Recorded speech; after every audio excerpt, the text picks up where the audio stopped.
What's up, everybody? We got a 2010 Dodge Caliper. We're going to do some front brakes on it for you today. So let's get to work here. We're not going to need very many tools for this job. First of all, we start with a 14 millimeter, the back of the caliper. Well, get your tires off. Those are 19 millimeters. Ooh, that's on there. And we're not going to take this one all the way off. We're just going to get it nice and loose. Go. Let's loosen this one now.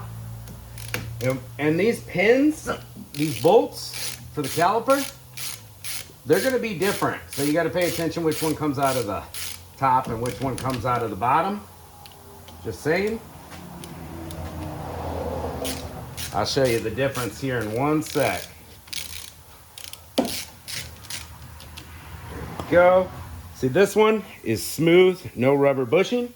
Set that over there. This one looks nice and clean. We don't have to wire wheel it. We'll just wipe it off and put new brake grease in it. Use high temperature silicone based brake grease. I use AGS Sil Glide. It's my favorite. Seems to work the best.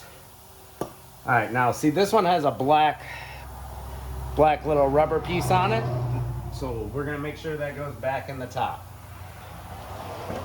We're gonna grab a nice strong flathead and we'll try to compress the caliper all the way.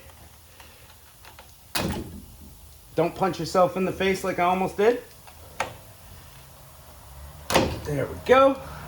Now we're not worried about hurting the pads or rotors because they're getting replaced. And that caliper almost compressed all the way back by itself. Let's go ahead and get it the rest of the way right now with some big jaws.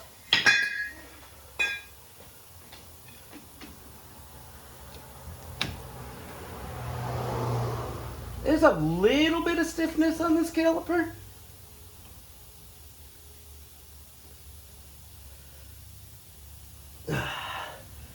Or maybe that's just because I'm not centered with my jaws. So that'll do that. All right, so we just press that old brake fluid back in through the hose. So afterwards we'll do a brake bleeding. There's lots of YouTube videos on that. Bleeder screws right there. This one's really rusty, so hopefully it doesn't give me any trouble. All right, now we need our 18 millimeter. All right, already got it on my gun, cool. And we're gonna go right on the back of these caliper bolts. Wrong way. One. Set that down.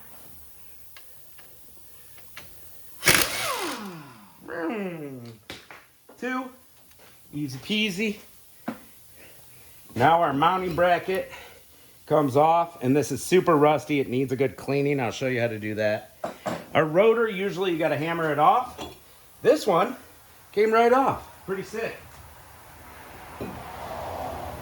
Clean up your hub surface before you put your new rotor on if it's real rusty. So you're gonna just slap your new rotor right on here. Spray it down with some brake cleaner, get that shipping oil off of it. But we're all disassembled here. And it's time to assemble our brakes, and what we're gonna do is make our brakes look exactly like this, except for clean and new. So let's go over to the workbench here.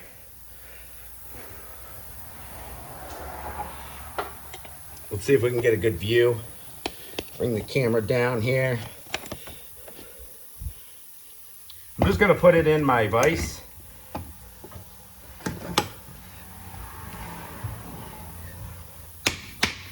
And those pads were rusted in there. They're not supposed to be that rusted in there. And pretty nasty, pretty nasty. We'll grab a flathead screwdriver and pop our hardware out. Hope you guys can see all right. Hardware. Well, I'm just gonna toss these because I bought premium brake pads, comes with new hardware, right? So, first thing we wanna do is put a little bit of that brake grease I was talking about right in these little guys. And we're gonna coat the new slide pins that go in there with this grease too.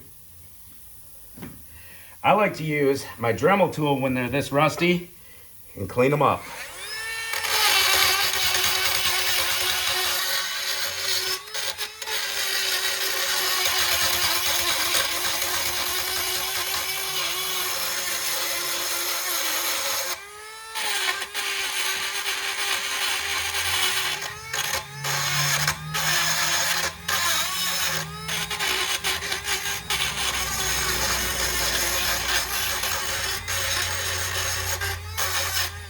Everywhere our new hardware touches is going to get cleaned.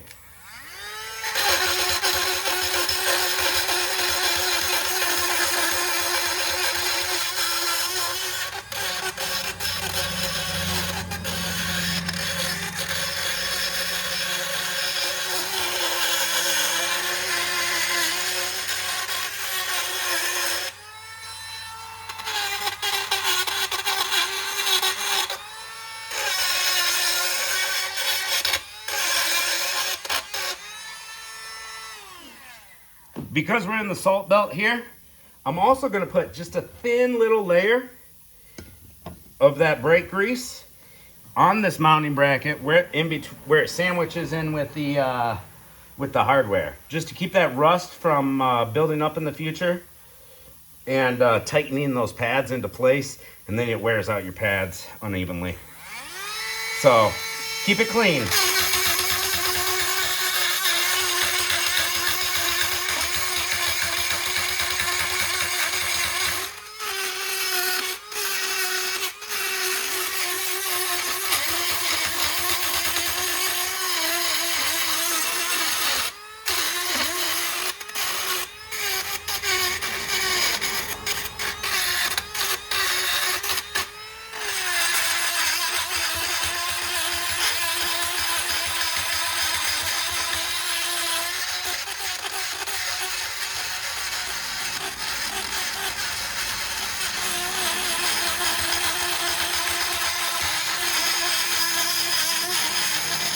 Almost done.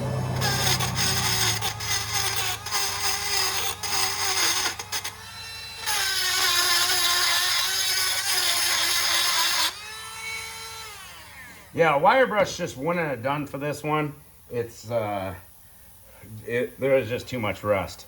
So now I'm just putting that thin layer of grease down on all those parts that I cleaned, those little spots that I cleaned. Just a thin little layer, nothing too much. There we go. Now we got our new hardware that came with our brake pads, and these are just going to snap right in here, right into the grooves. And I'll put that thin layer in between where the pads contact the hardware. That's going to keep it from rusting out in the future. Just help.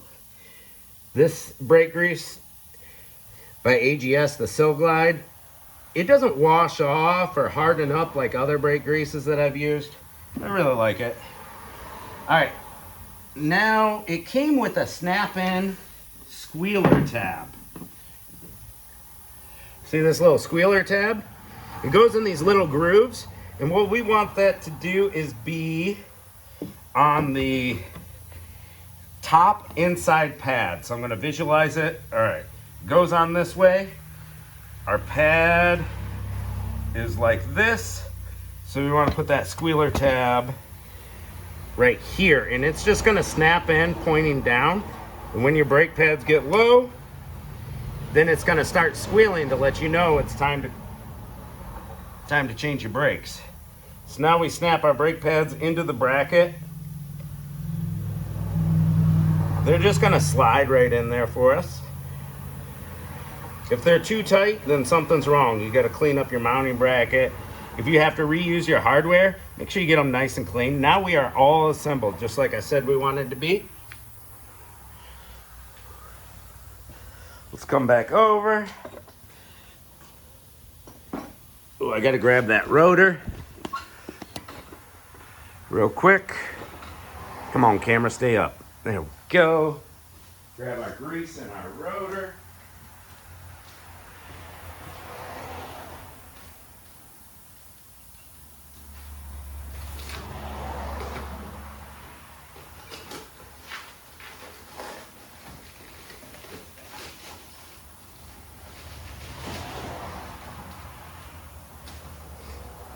If you get any grease on your friction surface of your brake pad or rotor, just spray it off with some brake cleaner.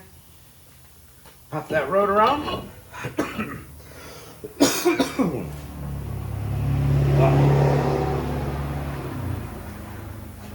These are not going to want to line up if your rotor's not straight, I'm kind of keeping the rotor straight with my forearm and starting that first bolt. Straighten out your rotor and the bracket will straighten out. We'll be able to get that second bolt started. There we go. We're gonna get these nice and tight. They're big bolts. We're gonna hold our pads together so they don't vibrate off.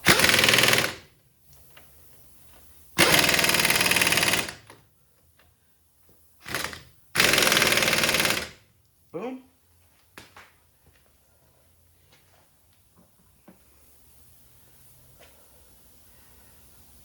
All right, a little bit of grease for our caliper surface. Clean it off is always a good idea. We're gonna put it right on that contact surface of the piston. Oh, air compressor just kicked on. Right here on the little claws, little thin layer where they contact the outer pad. This just really helps for places like Michigan with all the rust. We slide it over our pads. Boom. Wipe our hands off. All right, now we had our sliding pins or our caliper pen bolts. Clean it off with a rag. Grab yourself a little dollop of grease and coat the whole thing with grease. And we need to get these black bushings lined up with the hole. There we go, there's one. We gotta squeeze this one so it's straight. There we go, it's pretty straight. Wipe off our other bolts. Grease her down.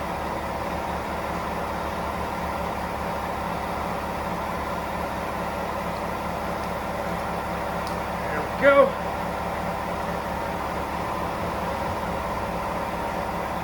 $14 ratchet.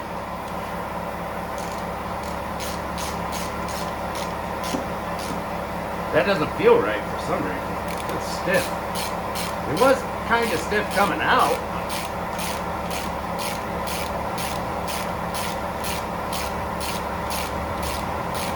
The threads are a little fine. Maybe they can cross thread, but I never have a problem with cross threading on these.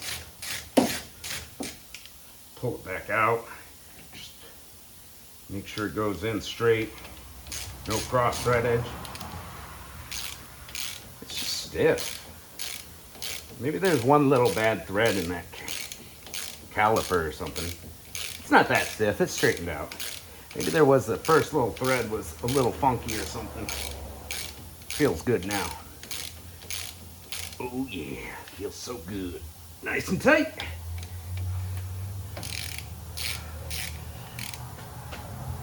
Nice and tight. All right, now this is what we're gonna do. We're gonna, because we're doing both sides of the brakes, after we're done with both sides, we compress that piston. It needs to come in and squeeze those pads together before you take off, or else you're gonna have no brakes. So just hop in and press the brake pedal 5, 10, 15 times till your brakes get tight. And then we'll go ahead and bleed them. And press the brake pedal a few more times, make sure it feels tight. And then we'll take it for a test drive, all right? Throw our wheel back on, of course, after we're all done with the bleeding. That's how you do the brakes, guys. Thanks for watching, and take care.